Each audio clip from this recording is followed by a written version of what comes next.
Welcome to the Late Night with Chalky podcast. Friends and family, brothers and sisters, welcome to the Late Night with Chalky podcast. Woo! Our guest this week is a former 80s pro and renowned journalist, writer, editor, photographer, and filmmaker. He's got it all. Check, check, check, and check. Good looking too. This guy. For the last 30 years plus. And if you're old enough to remember print magazines, you definitely read a lot of his stories and articles in either Surfing, Surfer, or in Surfer's Journal.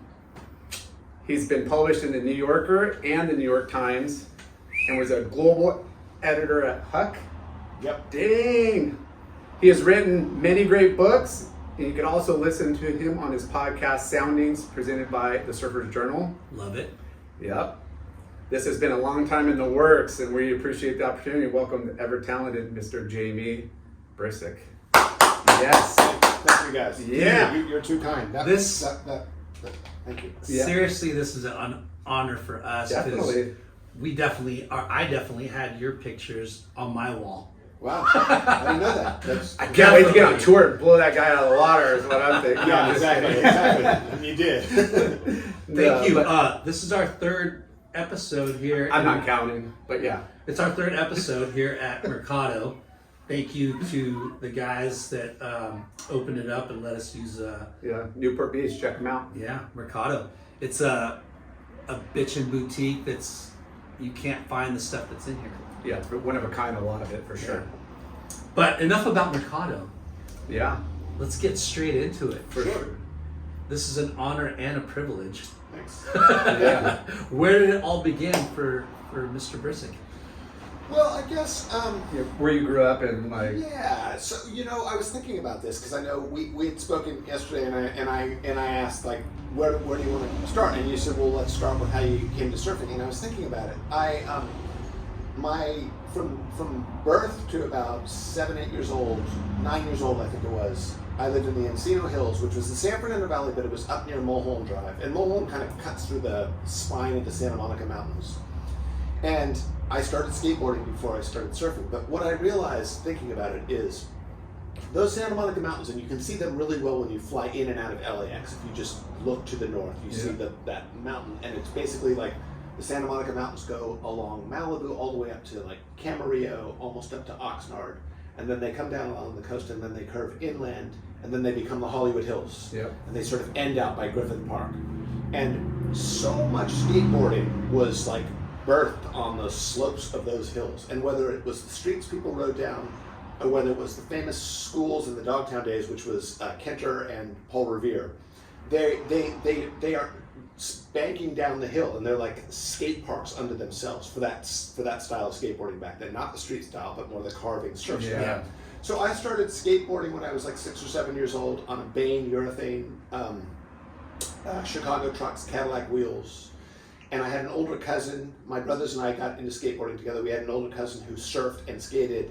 And everything that he was teaching us on a skateboard was really just emulating surfing. It was that kind of carvy thing. We kick turned a little bit most of the time. All four wheels were on the ground. Little power slides. You'd ride under a hedge and you'd duck. And we didn't. I just was following my cousin, but I didn't realize that we were ducking because we were supposedly getting barreled. Yeah. And it was only later that I started surfing that all that stuff came in. So it was like I always think of it's a silly reference, but I always think of the movie The Karate Kid where the guy says, go paint the fence, wax on, wax off, or whatever. Miyagi. Miyagi, exactly. Yeah. And you're like, he's learning like all the blocks, and then all of a sudden he's like, wait, I've been doing that as I painted the fence. Yeah. And we were doing the skateboarding stuff that was like, as soon as we jumped in the water, it was like, oh, we know how to bend our knees, we know how to turn, we know our shoulders go like this. So then I started, we did a family trip, kind of classically like almost the Brady Bunch version of the trip. Can I ask you, Sure. like, that older cousin that surfed? Yes. Now, was he telling you about surfing, or was he just like... No, he was talking all about it. He was coming back with stories. He was a few years older. I was like 10, 11 at this time. He would have been 15, 16. He'd smell a little bit of marijuana. He had this look in his eyes. And he was part of the Dogtown scene. He was in a lot of those pictures, books, all the photos. Really? So he got ripped, but was in the early crew. Totally ripped. His name is Jeff Jones. His name is Jeff Jones. And he was the one that led us into it. So we did this family trip to Hawaii. We rented what now we call soft tops. Back then there was only one brand. It was Maury Doyle's, which was made by Maury Boogies. It was Tom Maury. Yep. They were yellow, and we went out and we got waves, and the feeling got, you know, it was this, the feeling got kind of under my skin and my brother's skin, and we just were obsessed. And then we came back, and we lived at that point in the San Fernando Valley, and all we wanted to do was get down to the beach and go to Malibu. Yeah. That's how Skateboarding came like second. Exactly. Like, as soon as that happened. Yes. Yeah. But when we couldn't get to the beach, we would skate around, and we were just Oh, for emulating. sure. You're skating when you're not surfing 100% Yes. of the time. But Now, yeah. when you Yeah. like when you were just still skateboarding, and your cousin was telling you about surfing, did he introduce you to the magazines and? Yes, Yeah. and I think he had a subscription, or maybe he bought them from the local liquor store, but he would pass them along to us. So early on, I had, I didn't even know it. One of the first posters I ever had on my wall was Jerry Lopez at Ala Moana doing like a front side kind of carve off the top. He wasn't in the tube, which is unlike Jerry, but Yeah. it was a famous poster of the era. It would have been like 77, 78, and it was, you could buy it through Surfer Magazine. And it didn't even, as I remember when I ordered it, didn't even identify Jerry. It's funny, I know Jerry Lopez and I mentioned this to him. It didn't even say Jerry Lopez, it just simply said Ala Moana. And I thought that was the guy's name. And I was like, wow, what a cool guy name. And it turns out it was Jerry. Yeah. It was almost like, if I was on the inside, it would have been like, we don't even need to introduce him. Everyone knows that's Jerry Lopez. But I Yeah. thought Ala Moana was the name of the guy. Yeah. I had it on my wall. The classic thing where you're like sleeping with these, it's almost like a shrine to Oh, all for the things. sure. Yeah. And that was through You the just magazine. stare, mesmerized. Wait, Hawaii, that's a whole nother world away. Like these, like Yeah. everything Isn't new. it funny like how you're 9-10 years old, you're immersed in skateboarding, but you haven't even been in the ocean surfing yet, but you Yeah. know you're already like captivated, and you know that someday that's going to be your destiny. Yeah, I know, it's so interesting. But you know what? The thing I think about this is like, if you were to start skateboarding today, it'd probably be a different thing, because you'd be doing street, you'd learn to ollie very quickly. Yeah. You'd be riding ledges, you'd be doing 50-50s, you'd be doing all these things that are not really in the language of surfing. Yeah. Whereas that 70s, early 80s period, before everything kind of went onto the street, and when the ollie like lifted everything up, Yeah. it was just banks. It was like everything was just emulating surfing. So they were so similar. Yeah. We'd have just like famous skate parks. We'd have famous banks that we Yeah. would go hunt down and freaking surf. Yeah. And the No, way skate parks were built back then, they were like for surfing. You know, they Yes, were like snake runs exactly. or like Exactly. half pipe bowls, but like not like what they are or what they No. became. It Yeah. was like way more into surf style. I know. It's so Yeah. true. It's so funny because my mind still, I sometimes forget that how many decades have passed, and I will occasionally like be driving and I'll see a drainage ditch, and there will be a part of me that is like, I could go there and spend the entire day there and be happy. And I'm Yeah. like, wait, I stopped skateboarding 20 years ago. I don't even know how to ride them anymore, but that was the terrain right Yeah. there. But like you said, all four wheels on the ground, the way you pumped and stuff, it emulates like Yeah. surfing so much. The way you have to torque and twist and Yeah. And then everything. how's this for a memory? When you had like a little bit of dirt or sand on part of the on the slides? cement, where Yes. you'd be like, oh shit, I'm gonna fucking Power- slash this thing. Totally, and you use it to slide. I know Yeah. that so. I know Yeah. that so well. They call it Bertleman. Yes, yes, exactly. How And funny there's is that? And there's a Larry Bertleman surfboard right Oh, above so us. awesome. Yeah. Beautiful. Yeah, it's funny that how that Bertleman, like skateboarders, we talked to skateboarders before. Mhm. Yeah. We've had pro skateboarders on, and Bertleman, I mean, that's like a word that they use. Yes. You know, I bet a lot of younger skateboarders don't know that it's Larry Bertleman. Yeah. Which is really funny. Yeah. That's why they have our show, and then we need to learn something really quick. Yeah. That's what we're doing. We're revisiting the past and bringing it up to the future. No, but it's interesting because I think so much of the skate stuff and surfing as well. It's just I'm sure you guys can relate to this. It's like a feeling that you want to almost bring to your life. You want to bring it out of the water and into everything you do every day. Oh, yeah. And like, kind of just that, Like you fluidity. mentioned, like you mentioned with the magazine clippings and the collages, it's like you're doodling at school, you're staring at these pictures, you're Yeah. 100% just sucked in. Yeah. No, it's only, I think, for us, and I'm sure we share this in common, it's like, it was so second nature, it's so much the world that we just sort of fell into as Yeah. kids. And now I'm far enough along in life, and I have friends who are never touched a surfboard in their life. And when I think about the context, I realize what a fascinating world, culture, universe that we got to be a part of growing up, and how much it affects the way we look at things, Yeah. the worldviews, etc. Oh, it's Totally. so crazy. So when you didn't get to surf in California, your first surf was in Hawaii? Well, I started a little bit at Santa Monica State Beach because my parents would take us down there, and I was the youngest of 3 boys, and then I have a younger sister as well, and it was like the easiest place to handle this, just these animals running all over the place, was just take them down to the beach and leave them alone. And then like we'd borrow a board from my cousin, we'd go out, but Hawaii was where I really, it like got under my skin. I could kind of feel it in me, you know? Yeah. So then, but that was just like a week-long trip, and then we came back, and I think somehow the warm water, somehow Waikiki, we were surfing Queens, we got instruction, we got a lesson, and then I learned like how to pop up, and then I sort of brought it back, and then it was all Malibu, Zuma, Santa Monica State Beach, all the local beaches in LA County that my parents could take us to. That was like where it all started. Yeah. Were you a beach family before you guys got into surfing? Were you like, hey, let's like weekend, summer, you guys were going down? No, we went a lot. And it was a little bit of a drive because we lived up in the Encino Hills, and then we lived in Westlake Village, which is the far west end of the valley. So we were never, we couldn't afford, we always wanted to, especially when we got into surfing. We kids were like begging my parents, let's move closer to the beach, but it was like the real estate got too expensive. So we were always inland, which kind of made the hunger even stronger. And but we were a beach family. My parents, it was easy. I think it was, it's funny, there's that word free range that's used for eggs, chickens, but it's often used for like kids who grew up in the 70s. Like I had a free range childhood, and we really did, like, it wasn't, for sure. The word helicopter parenting was not even in existence then. Like, parents just somehow trusted. Yeah. And it's kind of crazy when I think how we were wild so those times loose. were. It was so loose back in the day, and and good, good and bad. There's obviously What's crazy is both parents, almost in every family, worked. Yes. At that time period, it seemed like, right? Yeah. Definitely. So they couldn't be helicopter parents. Yeah. Like you or would get afford a kicked out of full-time nanny. Like we had, a Mexican like cleaner nanny. Like she would come and watch us after school. She cleaned the house, and she was there every day. But it was like reasonable for a middle class family. There was no after-school programs like really, unless there was a YMCA. Most of the kids just. Well, I walked home at like first, second grade. Like, I wouldn't let my kids do that now. We had no way. Yeah. We had Herbie Fletcher. He was like talking about doing paper routes at like 7 or 8. Remember? Yeah. We're just like, what? 7 or 8 years old? Right. Like my 7-year-old. She's 11 now, but I can't picture her doing it at 11.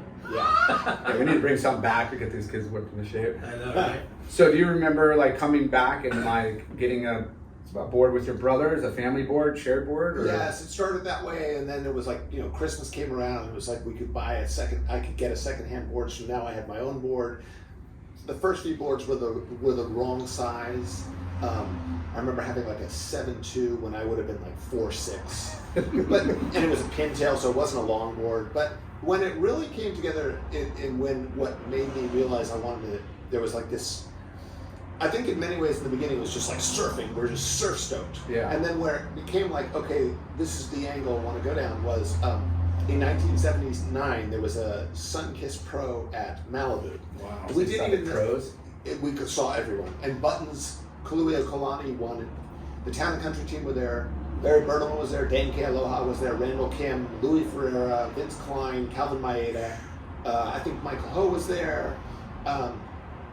But we saw competition for the first time. And it was this amazing thing because that period in like the LA surf scene, the big board brand was Natural Progression, Wilkin, Blue Cheer. And there was like a real soulful kind of, Quaaludes were a drug going around at the time, a lot of weed smoking, and there was like this mellowness. It was like surf kind of mellow and soulful. And then suddenly we saw these like revved up dudes. I remember watching like Dane just flying down the line with he was just going so hard. And I was like, I want to surf like that. Yeah.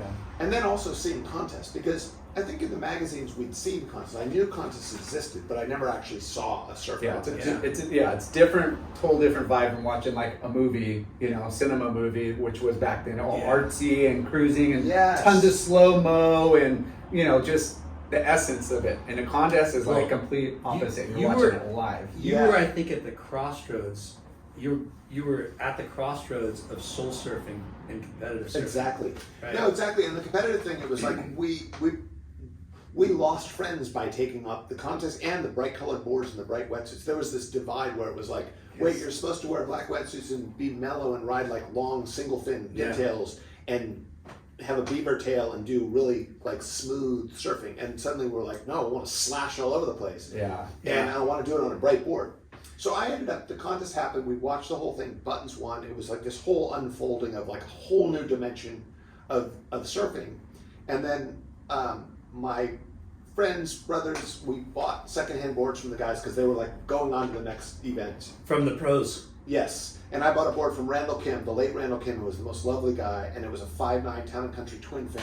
Wow. Still way too long for me. Yeah, but But a really great board. It was bright, like, it was like a mustard yellow and orange twin fin. twin. Shaped by Glenn Minami. It had Nice. Town and Country stickers on it, CHP stickers, Hawaiian wetsuit stickers. Remember that? Yeah. Or laminates or stickers. Yeah. Yeah, it was lambs, not Big- stickers. Yeah, well, these were They had stickers, both. They actually. probably had both. Yeah, but they did have lambs, but I think it was probably like a board that got done last minute. But it was there was this whole kind of romance of competitive surfing because, as I remember it, like the guys had just come from some other Gladiators. event. Yeah, totally. And it was like they'd been at some other contest. They were now in Malibu, and then they were on to the next event. So we got to like see the whole like touring professional thing, yeah. which was so cool. It was so different because our heroes before that were like guys who lived up the street and walked down barefoot, and there was that whole aesthetic that seemed so cool, Yeah. like the Yeah. local guy.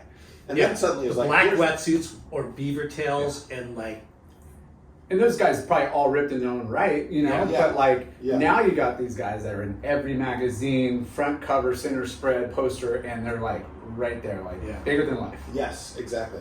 So then it was, you know, guys are- So were you tripping on the performance level from that 7 whatever to the 5'9"? absolutely. Yes, and the 5'9" felt, even though it was still way too long, it got me going much better, and I was doing, I remember that was the board I learned to do cutbacks, I learned to do like kind of fake layback type turns, and then like shortly after that I Duck started my dive. first contest. Yeah, duck dive. That was yeah, huge. Yes, exactly. It's less quirky. But then about a few months later, maybe a year later, I started my first contest, and I got second to a guy named Solo Scott from Venice. Yeah. It was the Oh, WSA wow. District 4. Dave Lansdowne he was the director of the contest, and it was this whole like cross section of LA that was so fun, and made all these friends. And then it was like on the contest circuit. So Yeah. so who out of your friends got you into the contest? Or was it I think it was watching that Sunkissed Pro. And then actually I met Jeff Novak, who's been on your show. Yeah. Who's a dear friend, lifelong friend. Willie Morris, the late Willie Morris, Yeah. who was really great. And so both Jeff and Willie kind of gave... You the 411, like, hey, there's like Yeah, amateur contests. Exactly. Like, and it was not even, I mean, obviously there was no internet, so it was like, if you write to this person, they'll send you the schedule of events for the year. Like, yeah. And with the WSA, Right. there was a contest every other month, and then there was an invitational in the other. So there was 12 events per year, but they were either like there were local ones, and then there were national or not national, state ones. So it was sort of like if you did well in the district contest, you got invited to the invitational event, and that might be in Santa Cruz or San Diego or HB, Yeah. and then you would travel a little bit, and then it was like this extended community. It was so much Two-time WSA champ over here, dude. so what was turning out to be your like home break? Malibu. Okay. And then and Malibu, and then sort of fell in with like this group of young guys who really wanted to make it. And then Willie was like the guy leading the charge, and he traveled around, but he was about to turn pro at that time. He was in the magazine. He kind of knew everyone. He knew Flame. He knew Jeff Devine. There would be like occasionally like a long lens guy behind a tripod at Malibu on a good day, on a good south swell shooting, and then it was like, oh, you can get in the mag, and if you get in the mag, you might get a sponsor, and if you win a contest, you might get a sponsor. So it was this weird. Now it's so mapped out. Yeah. Back then it was like, you were just sort of piecing together. Yeah. Like, Was there how any do they- local sponsor that you guys looked up to? Like, I mean, Willie was that guy for the most Willie. part, and then Alan Sarlo for Yeah. sure.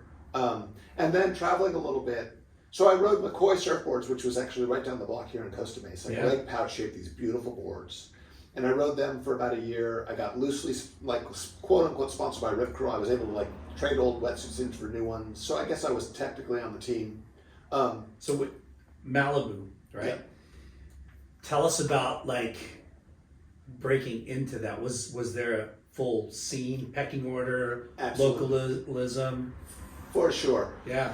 It was interesting because I always It's think not as crowded. Big Valley Barn, beat it. You know? totally. No, we got all that. No, I mean it's like, and it was a thing where we almost had like a when I first started skateboarding, Kenter and Paul Revere had these like dogtown spots. Yeah. My older cousin would say, if anyone asks what school you go to, tell them you go to John L. Adams Elementary, which was like the local school that would have been in that area versus like, don't say I live in the Val. Yeah. I'm here with my cousin. That's some good insight. So right we there. learned that. I mean, that Yeah. was a big thing back then.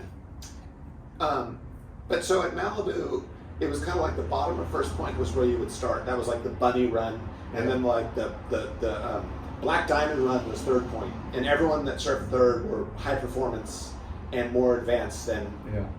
First Point had the great longboarders, but it was just a different tempo and it was more friendly, and everyone was smiling to a degree. Yeah. Third Point was just like dog eat dog, and the great surfers out there were Alan Sarlo, Dave White, Willie Morris, Steve Dunn, and when I say we, I mean my brothers and my friends, and we were all like 13, 14 years old, 15 years old. We started surfing what was the Kiddie Bowl, and we didn't realize it, but the Kiddie Bowl was almost being named after us. It was the inside break of Third Point, and we would hang there because we were sort of intimidated to go like duke it out with everyone on the outside. So we caught like the leftovers in there, and there was kind of a new section there that was forming from the creek. And the Kiddie Bowl was kind of like named after our crew of guys that surfed there because we were the kids. Wow. Yeah. But no, everyone was pretty friendly. Ian Warner, Andy Lyon, like, and Andy's like still out there tearing it up. These guys were the guys we looked up to, and they were all friendly. Yeah. It was like a code. You just learned how to like find your way into it all.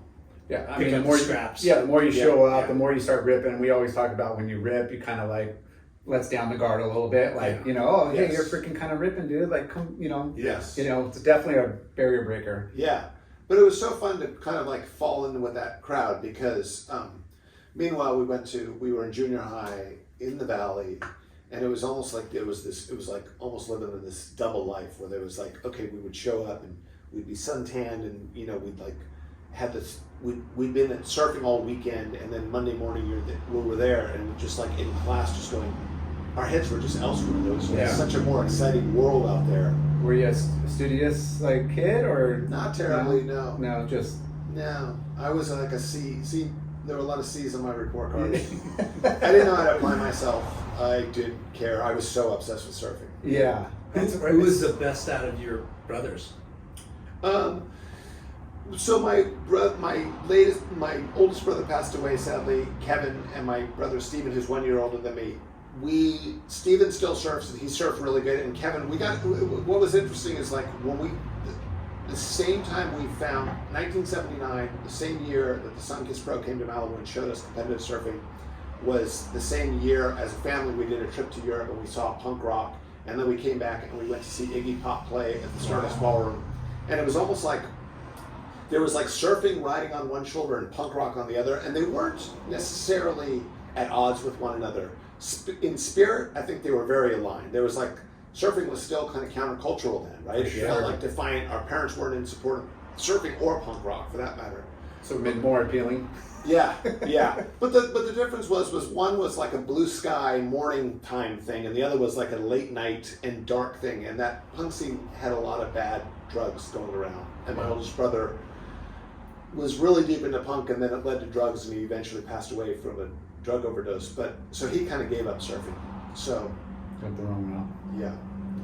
What on the like you grew up in the Valley? Was there a shop you guys kind of hung at, or was there a local skate surf? Yeah, well, we lived in what is Agora. We lived in Westlake Village. Agora, Agora High School has given birth to, or spawned, I was going to say, Cassie Amador and the Marshall brothers. They all went there as well. So there's been some great surfers out of that area. And at the time that we were there, there was a Aloha surf shop, and there was also Aloha Skate Town, which was a really great skate park. So we skated there. We were like still skating at that Yeah. time. So that was the local shop. Then there was Val Surf in the Valley. There was Kennedy. And then in Malibu there was Natural Progression. Nice. And the shop experiences were fun back then. Well, that's like kind of like our upbringing. You know, like we would hop around from shop. I mean, there was no shortage of surf shops here in Huntington, but we interviewed owner of the Surf, which was off the beaten path. Yeah. You Did you write for the Keto-san? Surf? No, I didn't, but I think Tom Curran wrote for them. Yeah. What's his name again? Keto. Yeah, Keto. Of Keto. course. No, he was like one of the first guys videoing all the Yeah. time. And he videoed Tom. Yeah. And they like broke down what he was doing on waves. Yeah. I remember him. But you know, each shop had its own little culture and own like lineup of brands and apparel, and we would just go hop from like shop to shop to shop. Yeah. And I grew up inland. I grew up Long Beach. Okay. But, you know, I love to come down to Main Street or Seal Beach Harbor and try to hang out as much as possible before, you know, you got lined out. Yeah. No, it's incredible. It was Yeah. so it's like the opposite of the retail experience. yeah, Back then. Yeah. Yeah. It's so it was crazy. more of a clubhouse slash it was definitely not retail savvy. You Yeah. know, Not retail, not customer friendly. not customer Yeah, no, friendly. it's a weird vibe.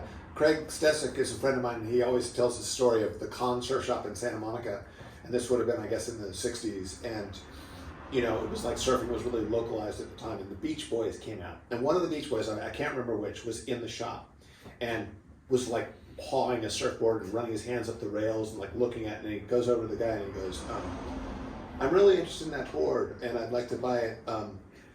Maybe you can give me a deal. I'm a Beach Boy." And the guy behind the counter looks at him and he goes, "How about I just not sell it to you at all?"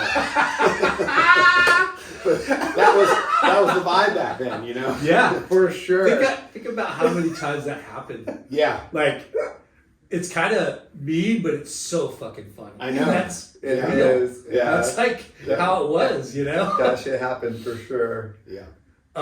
Yeah. It was. It was brutal. Yeah. Yeah. I mean, But, I think it was a great way to learn about life. Yeah, I You know. I know.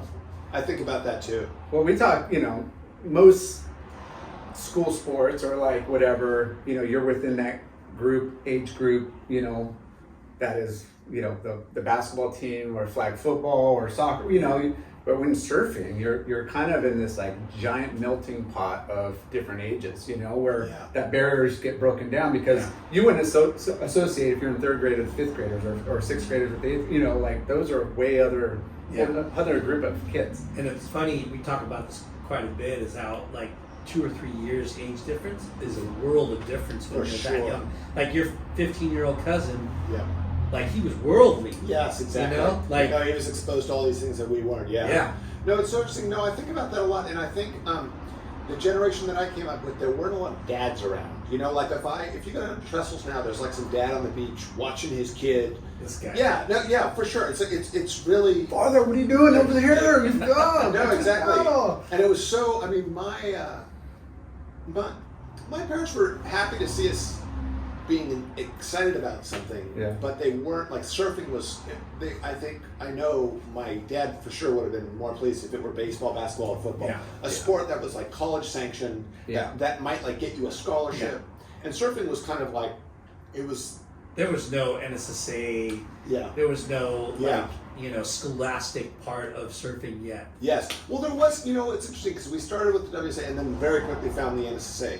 And the NSSA did have a thing. If you were going to be on the national team, you had to get like 3-0. you had to hold some grades. And I think back and I think about what Ian Cairns, Peter Townend, and I think Chuck Allen was very involved. And they were. I look at it, and I'm like, those guys actually were doing something good because they probably saw all these wayward kids smoking weed in vans, like this Jeff Spicoli thing, and they're like, let's try to. And they were like the first professional like jocks, and you know, like hey, we're taking this serious, and no, and I give them. Yeah, I give them a lot of credit for that, for sure. However, the songs in my head were all punk rock songs, and the idea of like, it was all anti-authority, and the idea of like, all these guys in matching tracksuits was like not my thing. It was like, I didn't start surfing for that. If I could go join the basketball team for that shit, I want to be individualist. And, What a trip, huh? And so there was this weird thing of like, you know, now I look at him like Ian and PT and Chuck Allen, they had a good vision. They were trying to do some good, but as a 15-year-old kid coming up, and don't tell me what kind of grades I need to get. Yeah. Like I surf because it's away from school, not to like put the two together. Yeah, they wanted me to be on the national team. Like, why aren't you gonna? I didn't want to put on that stickers of the other spot. I was riding for Quicksilver, and I'm like, I want the Quicksilver logo. Yeah. You know, I want to be like Slater and these other guys. I don't want to be like these guys. Although all my friends were on it, Body Glove and OP and whatever else they had at the time. Big old on that. No tracksuits, no things. Who was your first sponsor? Rip Curl? First sponsor would have been Rip Curl and McCoy Surfboards. McCoy. Yeah, and then shortly after. How did you get connected to those guys? Through Jeff Novak. Okay. And Jeff, the first surf contest I ever went in was WSA 1980 in September at Malibu. I got second to Solo Scott. I had the Town and Country board. I was getting good waves. They didn't even clear the water, so you had to like pick off scraps even in the heat with a jersey on. And Jeff and Willie were both there, and Jeff said, you're riding a board that's way too long for you, and Jeff had this was like the time of Shane Horan, and there were laser zaps, and McCoy was really into single fins. Yeah. Which was, I have mixed thoughts. I think in some ways like it was good development in terms of fitting with the wave, but so anyway, Jeff connected me with Greg Pouch. I ordered a McCoy. It was a 5.6er, I think, as I remember. Laser zap? It was not quite a laser zap. It was a little narrower in the tail, but it was a double flyer swallow single fin. And it was kind of like I'd been riding a twin, and I was riding a single. And the kind of ideology of the whole thing was that you surfed more in the pocket. Yeah. And you were kind of like drawing more correct lines than the zappy twin fin, which was just like flying around on a little Ferrari. But then right like I think by the time like in the time between when I ordered the single fin from Greg Pouch at McCoy and got it, the thruster came out, and Simon Anderson won like back-to-back events on a thruster, and then everyone was getting thrusters. What was that vibe like hearing the thruster and hearing him win? Like, was everybody like, just think of the explosion in the surf market of everybody like, can you make me one? Can you make me one? How do you make that? I want one. That was a paradigm shift. Holy so big, yeah. Well, the thing that's so interesting now is like there's so many twin fins. Like it's amazing to see this like resurrection of the twin fin. Cool. But it's a different twin fin than what it was back then. And the problem with twin fins back then is they gave you all this speed, but they slid out.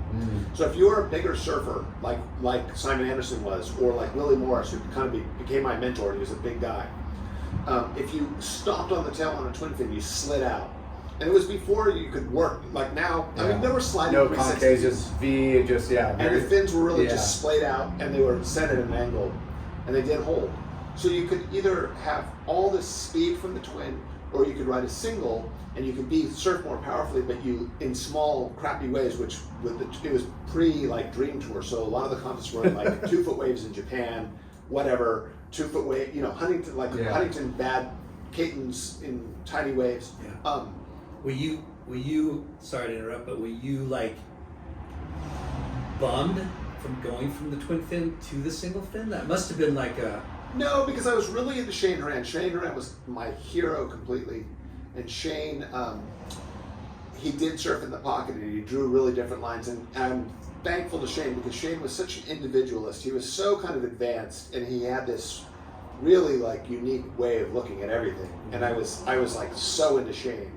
So the boards were kind of a way of like making that same statement and following that thing. Yeah. But then it had to have been a hard transition. Yes, it was. Single fins are fucking... Yeah. You gotta like really change your style. Yes. Timing, style for sure. Yeah, work harder, get speed. Yeah. I mean, it's just different. But I don't... But it's like Chandler. You gotta work your way up. You gotta work all these different like boards and models and stuff to really. But you know what I mean? Because the twin fin is like your skateboard. Yes. And the single fin is like your longboard. For sure. Yeah. Well, the first one I got was like a fairly moderate one, and then I got a full blown laser zap, which was great. And then there was a board around the time called a Triple Fang Swallow. Very few people would remember it, but Jeff McCoy was making them in Australia for Shane, and they were designed for small waves, and there was a really wide tail, and they had 3 like Batmobile slashes in them. They weren't even like Flyer, as I understand it, is a gentle wing. A proper wing is like a little bit of a cut, but these were like they were going backwards. So if you looked at the tail, it was like a Batmobile, and they went really fast in small waves. And I was into that. But then shortly after, Willie Morris said, Jamie, you should get on the Channel Islands. It'll be the best thing you've ever done. And then he introduced me to Al Merrick, and I started getting boards from Al. At this time, like, Was Kern blowing up? Kern was like Yeah. in his last year as an amateur at the time. In fact, I think he won the world titles, I want to say at Burley Heads that year. And so suddenly I went, it was kind of a good fit. And as much as I loved Greg and all the McCoy guys, like going to the Santa Barbara with the Channel Islands guys, there were all these young kids that were sponsored. Closer to home, they worked probably better in the points. Exactly, all that. And Al was incredibly influential, not only making us debate boards, but Al was born again Christian, and he never, at least for me, and I don't think everyone I know, he didn't impose it on us, but he had these principles and values that he placed on all the kids. Father figure That was amazing. And it was like very earnest. It was funny because I was sponsored by Quicksilver. Danny Kwok was influential. And when I would go see Danny, he was very flamboyant. It was like, get in the mag, get pictures, make like, in a very beautiful way, it was almost like Andy Warhol. It was like, make yourself, like go make yourself, just make your statement. Al's version was super humble and low key. And it was like, just let your surfing do the talking. Just keep working on your surfing. This is such amazing story. Like, yeah. Well, you look at like the personalities, and you expect them that would be what would come out of DK's mouth or Al. Totally. But like to hear it like that's what they. To hear it from a person that went through it. You know, you're a disciple of both people. No, for sure. You know, it's like, and it was interesting because I was in LA, and at this time I'm like 15, 16 years old. You know. Sorry to. Dude, you're such No, this is good because you know the whole Newport, right? Yep. And the diversity, the difference between Malibu and Newport, right? Because you're writing for almost like Orange County brands. Yeah. Right. For sure. And then you're surfing here in Malibu, which is like different worlds, right? Yes. And what was that like? Like, It was really almost like being pulled into. It was like a tug of war. It was like the devil on one shoulder and the angel on the other. Because, because like your crew, right? Yeah. You're making noise, right? Yeah. But Newport at that time was like the center.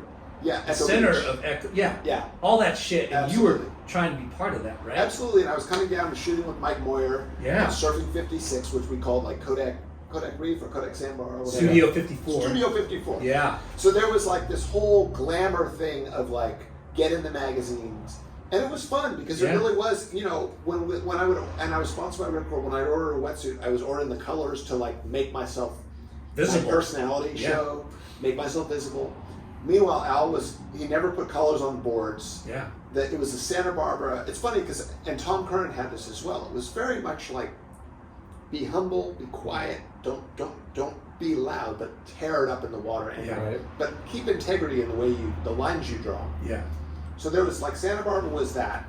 I'd go get board shaped by Al. He'd be listening to like Christian radio while he's shaping. He'd be saying things about being low key. He'd be giving me like life advice in many ways. He didn't even know he was doing it, but he was really good, like father figure. Danny Kwok down in Quicksilver in Newport Beach going, get in the mag, hang out with Flame, go shoot photos, connect with Robert Beck, all the photographers at the time. And then coming from Malibu, it was like there was a competitive side, and then there was also, because it's LA, there was the allure of like parties in the Hollywood Hills. And by this time I'm 15, 16 years old, I'm hit puberty, I like girls. And then there was, friends of mine started selling cocaine, and there were a lot of drugs, and there was a lot of cocaine. This was like the era of Wall Street, that movie. Gordon Gekko, Greed is Good. Yeah. And so I just was like trying to find myself. And I started going to Hawaii at this point. And then all my friends in Hawaii were like Brock Little, Todd Chester, Kaipo Guerrero, who's now prevalent in the WSL. Yeah. They were all really low key, family values, started family. I would go to like 3 generations of a like backyard barbecue. No one was talking themselves up. And it was like, be low key, don't brag. Paddle out. And then I'd go back to LA and it'd be like, brag as much as you can. I'd go down to Danny Kwok and he's like, don't be shy. Like, sell yourself. And so it was really like torn between all this stuff. Because you see the mindset from like Al's point of view, like, hey, let your surfing do the talking because that helps his board sales. In alignment with what he's doing as his art, you know, and selling board. Danny wants to sell board shorts and t-shirts Sure. and be flamboyant, you know, like, so there's definitely like, you look at the brands and that's where they're coming from, but Yes. it speaks loudly in their personality. Yes. You're trying to make a name for yourself, right? Yeah. And really, have you been thinking about turning pro or? By this time I was, Yeah. and Willie was really helpful. Jeff Novak was really helpful, and they were showing. It was basically like try to get in the U.S. Championships or the West Coast Championships or the NSSA Nationals, and if you can make the finals or better yet win, those are like the things that are going to get Quicksilver to sign you on. And I remember I won 3 West Coast titles, and I remember I did like 3 in a row, I think, and about halfway through, Danny Kwok was like, if you can win another West Coast championship, we'll buy you a plane ticket to Australia. You can go for the pro tour. So the first event, so then I like achieved these things, and so the first event I went to was the Australian leg of the 1986 World Tour. And the event weirdly like went into the following year. The tour was really lopsided, and now they didn't end in Hawaii, which was maybe a mistake. They ended in Australia, and they also ended in like Easter time. Mm-hmm. So I went over for the Stubbies at Burley Heads, the bow repairs event at Cronulla, the Bells Beach, Rip Curl Bells Beach, and then the last event was the Coke, which was at Manly at that time, not Narrabeen. So there were those 4 events, and I never made it through the trials of any of them. I didn't do very well at all, but it made me realize I wanted to be a pro, and then so that year I joined the tour. Damn. Crazy. Like, I mean, how old were you when you I first? was 19. 19. So Yeah. out of school, you know, Yeah. were you working? Did you have any jobs? Like, growing up? I was a pizza delivery boy when I was between legs of the event. Extra anchovy over here? No, it was incredible. I worked for it's called Johnny's Pizza, which was on PCH in Malibu. So I was slinging pies to the rich and famous, Yeah. and I had like, you know, Killer tips. it was amazing tips. I remember once knocking on the door to this condominium, and I could hear like, you know, girls giggling in the background, and Charlie Sheen. It was like the ticket was for kidding Charlie, and it's Charlie Sheen, and he's like sniffling, and he's like, and I hear a $13 pie, and I hear like girls laughing in the background. Definitely, they were having a good time, and he handed me a 50, and I like reached into my pocket, and there's a $13 pizza. He gave me a $50 bill, and I'm reaching. Keep the like, change, kid. No, his exact words I remember. He's like, just consider it a really good night. Yeah. That's epic. That is amazing. Yeah. Well, you He's like lived- winning. Yeah, you lived next to some celebrities when you were young, right? Absolutely, that was like such a part of my upbringing. Yeah, Yeah. It was always kind of an odd thing. It's funny because coming from surfing and skateboarding, it was less in awe of that than suspicious of it. It was sort of Yeah. like it was like they were guilty until proven innocent if they were famous people. Which I don't know whether that's a good thing or not. I'm still trying to figure that one out. Yeah. But I kind of had that that was bred into me as a young man, and I think because it was almost arrogant. It was almost like we're surfer skaters. We're cooler than celebrity, you know.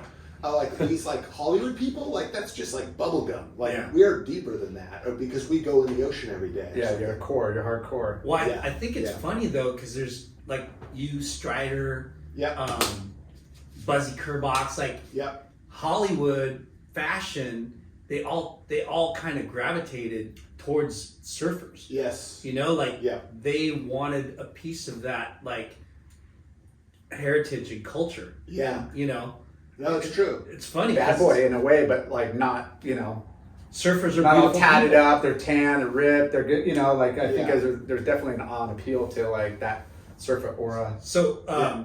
going back to when you were riding for Quicksilver and riding, because like McCoy's, almost every fucking McCoy had airspray on it. Yes, they were Right? incredibly beautiful. Yeah. Beautiful Some of the best airsprays. Yeah. And Rip Curl, you know, lime green, bright Oh. yellow, pink, whatever. Yep. Like, you know, I like to talk about that because that was so the changing of the guard Yeah. from like, you know, your longboard Malibu toes on the nose guy, Yep. right? Yep. Beaver tail, Yeah. fucking Birdwells to, you know, what we have in here, the checkerboard and polka dot and Yes. all that, right? Like Yeah. that was becoming the fashion, and you were like at the forefront of that. Like you, Yes.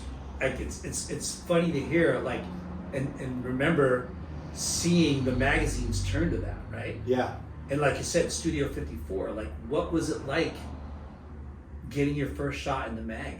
Like which was it? What do you remember the first one I had photo? Performers? I think it was a little Performers thing. Yeah. And it was a backhand slash at Zuma, and Robert Beck took the picture, and it was for yeah. First shot in the mag? Yeah, that was my first shot. We'll post that for sure.